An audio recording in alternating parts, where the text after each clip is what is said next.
सुबह के लगभग 10 बजे थे। घर के आंगन में धूप छनकर पड़ रही थी और अंदर से पूजा की हल्की हल्की गूंज आ रही थी। किरण नई नई माँ बनी थी। नॉर्मल डिलीवरी होने के कारण अस्पताल वालों ने उसे उसी शाम घर भेज दिया था। पहला बच्चा था, इसलिए घर में खुशी का ठिकाना नहीं था। किरण की सास शांति देवी घर के हॉल के पास वाले कमरे में जल्दी जल्दी बिस्तर लगा रही थी ताकि बहू और नवजात को आराम मिल सके। शांति देवी बार बार कमरे में जाकर तकिए ठीक करती, चादर सीधी करती और पंखा हल्की स्पीड पर कर देती थी, मानो कोई अपना जिससे बहुत प्रेम हो उसके लिए घर तैयार कर रही हो। शाम को जब किरण घर आई तभी से रिश्तेदारों और पड़ोसियों का आना जाना शुरू हो गया। हर कोई किरण कैसी है, बच्ची को दिखाओ कहकर अंदर झांक झांक कर देखता। शांति देवी दौड़ दौड़ कर कभी पानी, कभी चाय, कभी मिठाई और कभी बहू को पकड़कर बैठाना सब करती रही। उनका चेहरा थकान से भरा था लेकिन आंखों में चमक थी, पोती की चमक। घर के अंदर से किरण सब सुन रही थी। उसे पता था कि कुछ लोग उसके लिए नहीं बस ताने देने आएंगे। तभी पड़ोस की विमला अंदर आई, चेहरे पर मीठी मुस्कान पर बातें खट्टी। वह बोली, अरे शांति दीदी, पोती हुई है ना, देखो अब बहू है और वह भी लड़की हुई है तो मेवा थोड़ा कम ले लेना।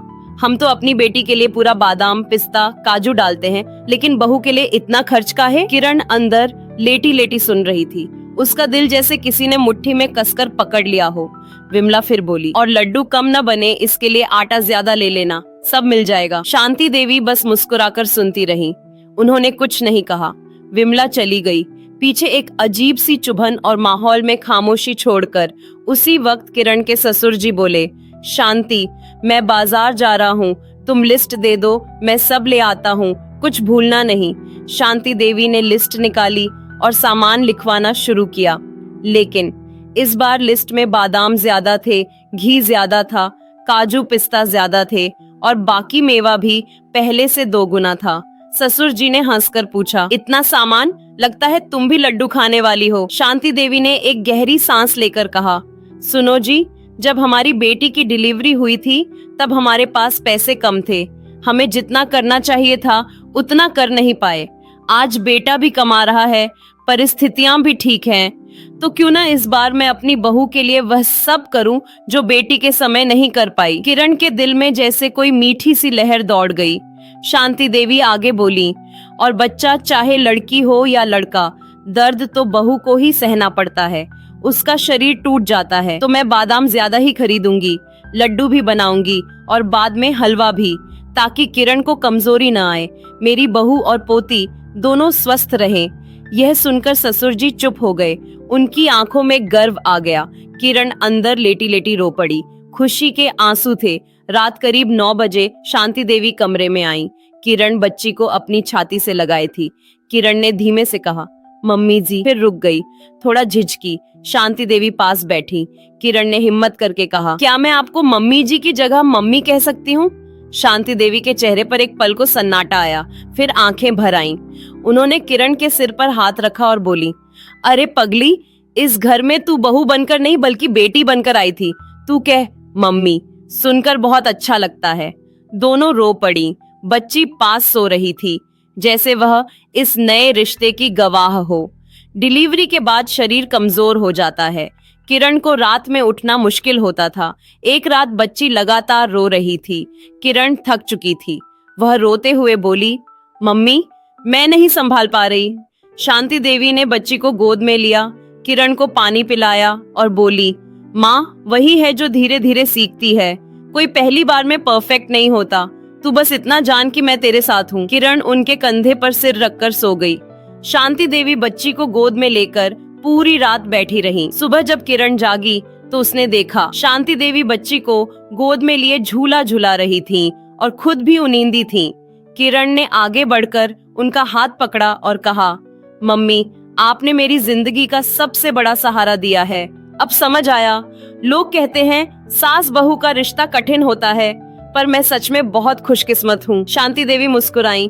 बच्ची ने किलकारी मारी और घर में एक ऐसी गर्माहट फैल गई जो शब्दों से नहीं, प्यार से लिखी गई थी। किरण अब धीरे धीरे संभल रही थी। बच्ची को 2 महीने हो चुके थे। घर की रौनक पहले जैसी ही थी, लेकिन अब एक नया रिश्ता गहराने लगा था। किरण और उसकी सास शांति देवी के बीच। शांति देवी रोज सुबह किचन में सबसे पहले एक कटोरी में गुनगुना दूध, उसमें थोड़ा घी और एक चुटकी हल्दी मिलाकर किरण के पास आती। पी ले बेटी, ताकत आएगी। किरण मुस्कुरा देती। अब वह मम्मी बोलने में झिझकती नहीं थी। एक रात अचानक किरण को तेज बुखार चढ़ गया। गला सूख रहा था, चेहरे पर पसीना था। शांति देवी ने देखा तो घबरा गई। अरे किरण, तू तो जल रही है। किरण बोली, मम्मी बच्ची को दूध पिलाना है, उठती हूँ। शांति देवी ने उसे बिस्तर पर दबाया। कहीं नहीं उठना, तुम्हारी बच्ची मैं संभाल लूंगी, तुम बस आराम करो। उन्होंने बच्ची को उठाया और पहली बार पूरी रात अकेले संभाला। गोद में उठाकर झुलाना, रात को 2 बार गर्म पानी देना, बार बार उसकी नैपी बदलना, तो कभी पीठ थपथपाना। सुबह हुई तो किरण ने देखा बच्ची शांति देवी की गोद में सोई है और मम्मी थककर दीवार से टिककर जाग रही थीं। किरण की आंखें भर आईं। वह पास बैठ गई और बोली, मम्मी आपको भी आराम चाहिए, मेरी वजह से पूरी रात जागी हैं। शांति देवी ने उसकी ठंडी हथेलियां अपने हाथ में ली। बहू नहीं हो बेटी, तेरा बुखार मुझसे कैसे देखा जाता। किरण के आंसू उनके हाथ पर गिर पड़े। कुछ दिन बाद किरण के मायके से एक चिट्ठी आई। उसकी माँ लिख रही थी, बेटी सुनकर खुशी हुई कि तू ठीक है। सोचा था कुछ दिन के लिए तुझे यहाँ बुला ले, तू और बच्ची कुछ दिन यहीं रह लेना। किरण की सास ने चिट्ठी पढ़ी। उनके चेहरे पर हल्की चिंता आ गई, पर उन्होंने इसे छुपा लिया। किरण ने कहा, मम्मी मायके वाले चाहते हैं कि मैं 10-12 दिन के लिए मायके चली जाऊं। शांति देवी ने कोमल आवाज में कहा, जाओ बेटी, अपनी माँ के पास रहकर भी मन हल्का होता है। माँ बेटी का रिश्ता अलग ही होता है। हम यहाँ ठीक हैं, चिंता मत करना। किरण के दिल में चुभन हुई। उसे लगा शांति देवी उनके जाने की बात सुनकर उदास हो गई है। वह बोली, मम्मी मैं जाऊंगी तो आपको मिस करूंगी। शांति देवी मुस्कुराई, हम भी करेंगे, पर माँ के घर जाना भी जरूरी होता है। किरण अपनी बच्ची के साथ मायके पहुंची। माँ ने बहुत प्यार किया, हाथ पकड़कर बोली, कितनी कमजोर हो गई है मेरी बेटी। किरण को अच्छा लगा, लेकिन 2 दिन बाद उसे धीरे धीरे एक बात समझ आने लगी। उसकी माँ हर बात में कहती, ससुराल में खाना अच्छे से नहीं खाती थी क्या? मम्मी जी ने बस इतना ही दिया, उधर कुछ कमी तो नहीं रहती? किरण को अजीब सा लगने लगा।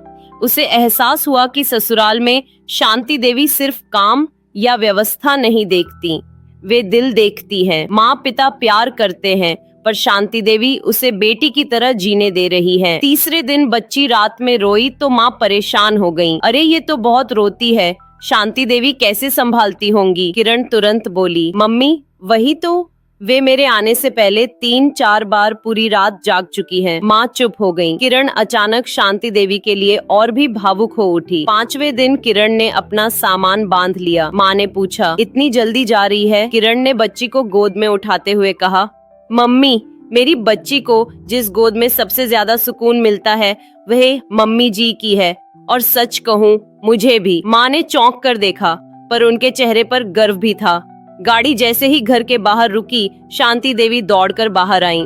उनके चेहरे पर खुशी देखकर किरण का दिल भर आया। शांति देवी ने बच्ची को गोद में लिया और सीने से लगाकर बोली, आ गई मेरी पोती, और मेरी बेटी भी। किरण की आंखें भर गईं। उसने शांति देवी का हाथ पकड़कर कहा, मम्मी आपके बिना मन ही नहीं लगता था वहाँ। सच कहूँ ये घर ही मेरा असली घर है। शांति देवी ने उसे कसकर गले लगाया। बच्ची हंसने लगी। गौरैया खिड़की पर आ बैठी। शाम की हवा ठंडी थी। किरण मन ही मन सोच रही थी, मैं सच में बहुत खुशकिस्मत हूँ क्योंकि मुझे 2 माएं मिली हैं। और शांति देवी सोच रही थी, बहू नहीं बेटी आई है घर में। घर में एक ऐसी गर्माहट भर गई जो शब्दों से नहीं प्यार से लिखी जाती है। तो दोस्तों ये थी आज की कहानी। अगर आपको ये सफर अच्छा लगा हो तो कहानी की बगिया को जरूर सब्सक्राइब करें। अगली मुलाकात नई कहानी के साथ होगी। तब तक के लिए नमस्कार। क्योंकि कहानियों का सफर कभी खत्म नहीं होता और यही है कहानी की बगिया की पहचान।